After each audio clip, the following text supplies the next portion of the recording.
आपको संसद में नेशनल और एंटी नेशनल का डिफिनीशन करने के लिए नहीं भेजा है इस देश की जनता ने। शिक्षा मंत्री को भेजा है शिक्षा की नीति बनाने के लिए, और प्रधानमंत्री को भेजा है इस देश का विकास करने के लिए, संविधान को मजबूत करने के लिए, लोकतंत्र को आगे बढ़ाने के लिए भेजा है, ना कि आप लोकतंत्र को लोकतांत्रिक संस्थाओं में बैठ करके कमजोर करें, इसलिए आपको भेजा गया। ये कैसा समाज हम बना रहे हैं, ये कैसा मुल्क हम बना रहे हैं।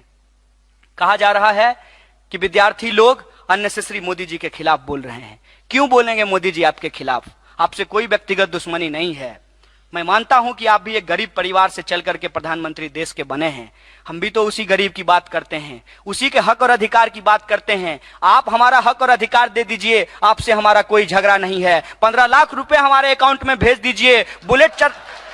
बुलेट ट्रेन चला करके उसके डब्बों में इस देश के अंदर जो गरीबी रेखा से नीचे रहने वाले हैं लोग हैं, उनके लिए सीट रिजर्व कर दीजिए। आपसे हमारा कोई झगड़ा नहीं है। इस देश के अंदर आप सरकारी अस्पतालों को बंद करके निजी अस्पतालों को खोल रहे हैं, वहां हमारे घर परिवार वाले भी अपना इलाज करा पाएं, ऐसा व्यवस्था कर दीजिए। आपसे हमारा कोई झगड़ा नहीं है। और हम बेरोजगारों को आप रोजगार दे दीजिए, हमारी योग्यता के हिसाब से, अपनी योग्यता से हम रोजगार मांग रहे हैं। लेकिन जाकर के देख लीजिए, मुंबई के अंदर कामगारों से मैंने बातचीत की, अगर कोई दलित है पीएचडी कर करके भी उसको स्वीपर का काम मिल रहा है। ये कौन सी व्यवस्था आपने बना करके रखा है?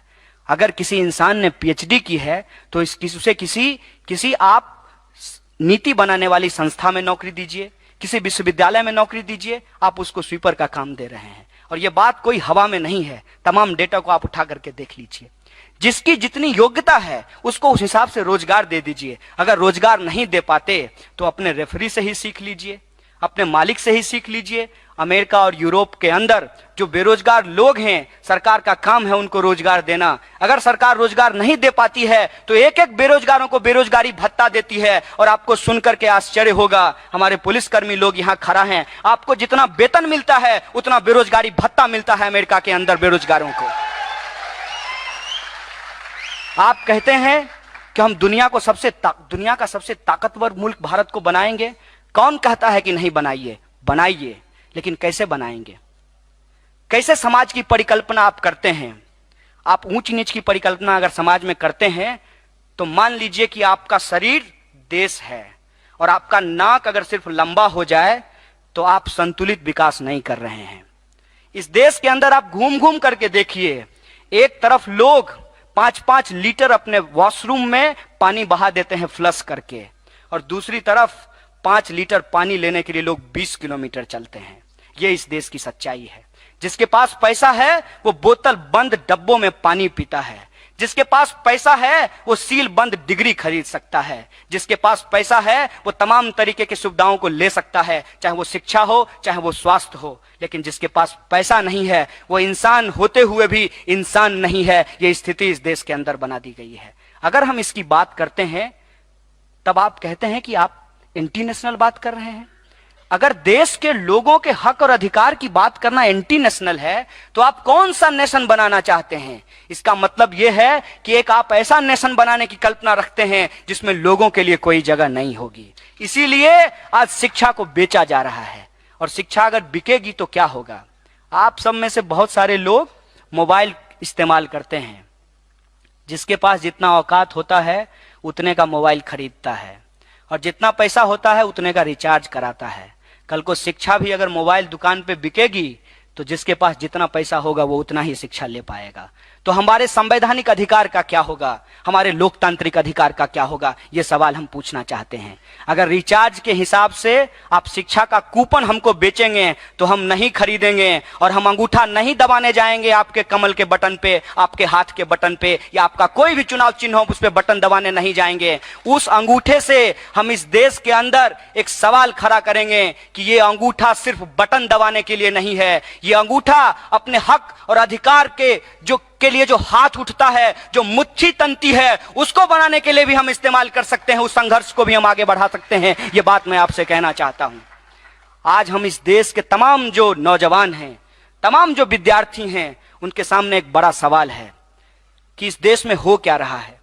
इस देश के जो लोग हैं उनकी स्थिति क्या है। आप तमाम इलाकों में घूमिए, 25% मुल्क का भूभाग सूखे से ग्रसित है।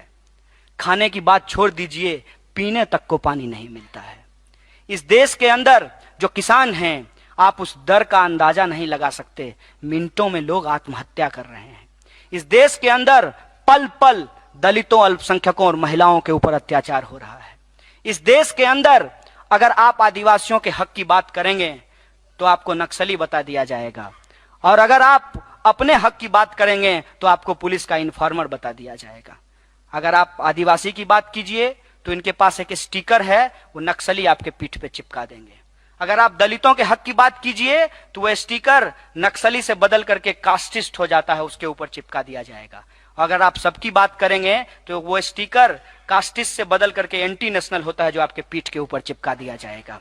तो ये जो स्टिकर खेलते हैं, इनको मैं बता देना चाहता हूं कि स्टिकर से देश नहीं चलता, स्ट्रेटजी से देश चलता है। आप स्टिकर बेचिए, हम आपके खिलाफ स्ट्रेटजी बना रहे हैं। इस देश को बचाने के लिए स्ट्रेटजी बना रहे हैं। इस देश के अंदर जो एक एक लोग हैं, उनके हक और अधिकार के लिए स्ट्रेटजी बना रहे हैं, और यह स्ट्रेटजी बन करके रहेगा।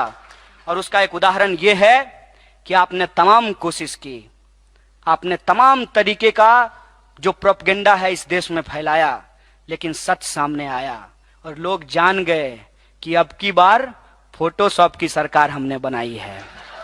और फोटोशॉप का सच लोग जानने लगे, नकली वीडियो का लोग सच जानने लगे। इसीलिए इनको लगा कि जो आलाप हमने आलापा था, जो राग हमने छेड़ा था, वो पूरी तरीके से उत्तर प्रदेश चुनाव आने से पहले ही फेल हो गया है।